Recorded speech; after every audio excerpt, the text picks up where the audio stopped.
As I mentioned, I had this conversation, and someone had mentioned that they essentially wanted a refund because 2020 just wasn't working out the way we thought it was. So I wanted to do a quick review and just kind of look because many of us set plans out for this year. We got 3 months into it. Well, we got a couple of months into it, and all of a sudden the world changed. We are living in a time that is unprecedented in human history. This has never happened before. And so WordStream is a group that I follow. They track tens and hundreds of thousands of ads. And one of the things is that they track the actual brick and mortar visits that happen due to the ads. And so since February, visits to brick and mortar stores is down 90%. Not surprising. We understand that. But the other thing that they found, though, is that the internet traffic itself is up by 50%. So a lot more people at home and looking for stuff. So now we need to figure out how to live in this kind of post-virus business world, mid post. And so James Clear wrote a book called Atomic Habits. And I like his quote where he says that goals are good for setting direction, which is what we did at the beginning of the year, but systems are best for making progress. And so what I want to look at is a quick system that we can apply and look back over the last 3 months and then look forward to the next 9. And back in 2012, I created this because what I found is that a lot of small businesses, a lot of solo entrepreneurs, we end up spending a lot of our time in tasks in the operational side of the business. So that's the pyramid. This essentially represents on a daily basis the amount of time that we spend on any particular task, starting looking at the strategic all the way down to the operational. And it makes sense. On any given day, we don't spend a lot of time on the strategic, but the inverted pyramid represents the relative importance to your business. So on any given day, if I get a task wrong, it won't sink my business. However, as we move up and get involved in the wrong projects, programs, and so forth, those may not kill the business, but they can certainly use resources and distract us from other things. As we move up, I always like to start with purpose. And purpose, I don't look at this as the very esoteric kind of what's my place in the cosmos. When we look at the business purpose, it's really what does your business do? So if you're a McDonald's, you're a drive-through fast food, lots of locations. If you're a sit-down restaurant with no drive-through, similar industry, but a very different purpose. And so as we start and look at the top end of those, it's very important because that determines everything else. If you get your purpose right, then everything else will flow out of that really clearly. And it's critical in this time with these changes that our goals, objectives, the programs and things that we've been involved in may need to change, but they're going to fall out of our purpose. So I call this the value wheel. So essentially there's four parts with our business. And as we're looking at the center thing, the value, what's the value proposition? Because our customers don't buy into something, right? They buy out of a problem. And so clearly defining the problem that we solve and then understanding our customer, who they are, how they purchase, where they're reached, these things can be changing now. Obviously, brick and mortar is off the books to an extent. And we'll talk about some different opportunities there. How do we deliver our services? Who are our key partners, resources? What are the key activities that we're involved in? And then the business model that may be changing how we generate revenue and the expenses that are associated with that. So following James Clear and saying that we need a system, this is the 6-step process that I've been using for a number of years as we go through and look at a business.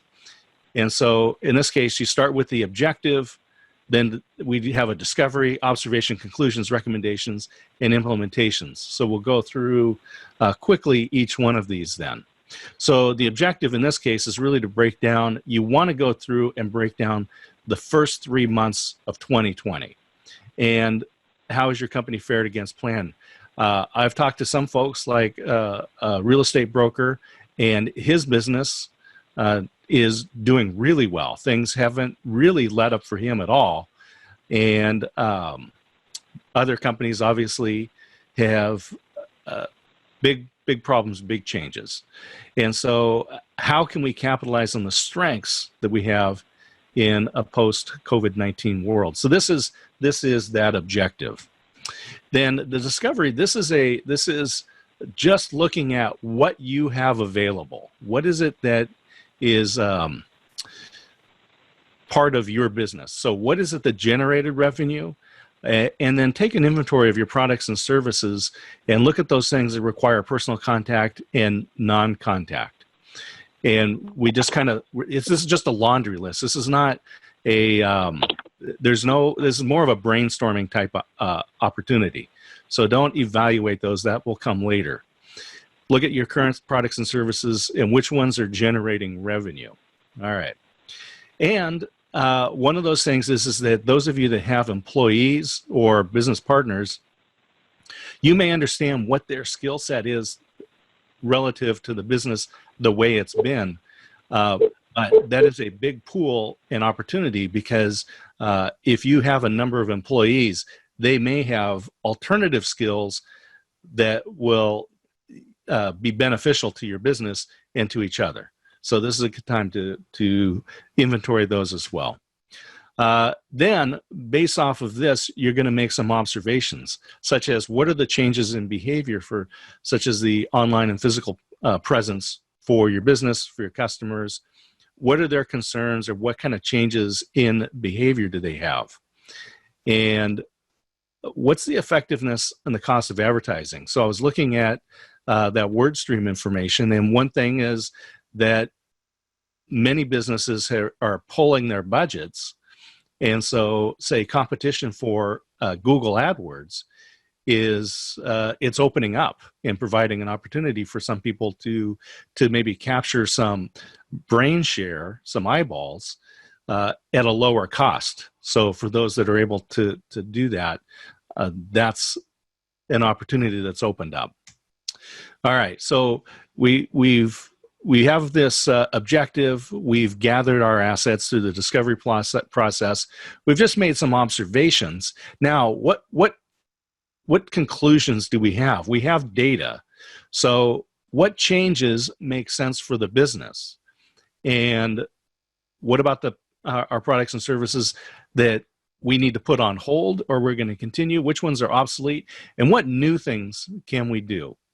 And then define the tools and technology that either help or hinder you. So a lot of people have been using video conferencing to be able to reach out and connect to people. So that is something obviously that is a help, but there are other things that may be limiting what you're doing. All right, so now based on all of that, you're going to come up, and this is, we're doing this with ourselves, but ideally you're also bringing in some sort of additional brains to help you out. What are the recommendations that you're going to do for your current business model to continue, or make those changes to your business plan? And what are the new partnerships, products, and services? So there's a roofing company I'm working with, and they can do drone inspections, and because of the satellite images, they can actually go and do estimates. So they can actually do roof estimates without physically leaving their office. And so with all of the social distancing that's going on, they're still able to connect with their customers and provide estimates. And if they're just doing an inspection, then they can schedule with their customers. They can fly the drone around the house, take the images, and go back, and then contact digitally their customer.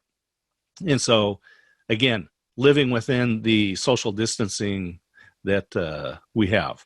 I was talking with a Pilates practitioner, and so one of those things that you can do through daily video sessions. So she set that up to be able to continue to connect with her customers. And I have a customer that's a Western clothing store in Central California in the Cascades, the Eastern Sierras. They're basically doing personal shopping.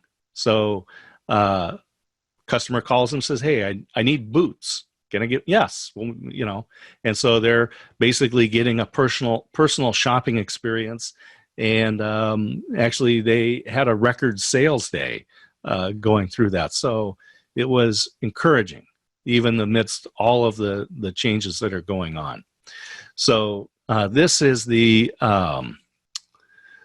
next step is implementation, right? So because ideas without action are worthless.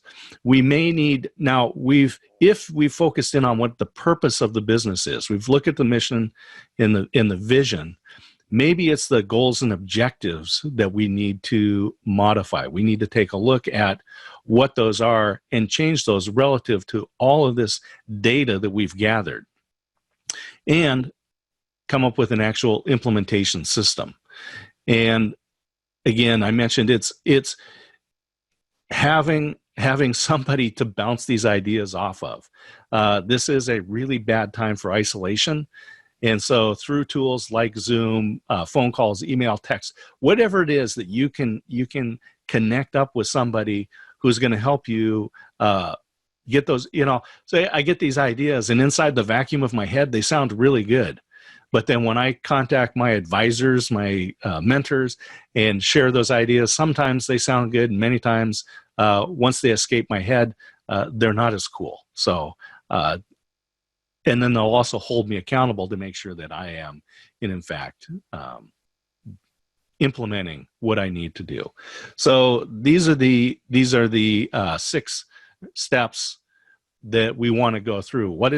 So we have an objective, you go through the discovery, that's again, just taking an inventory of what you have, and then noting, what do I see? What have I seen that has changed? What's the same? What are my opportunities? And make some conclusions about that, come up with the recommendations, and then actually get it started. So I'm going to send that out. And with that, I'm going to stop the recording. Although I do want to add one thing in before I stop the recording, and that is I was thinking about Matt Damon in the movie The Martian. And with everything that's going on, he had this line that essentially said he was going to science his way out of this. That's the G version of that, right? He was going to science his way out of this. And so together, we can business our way out of this.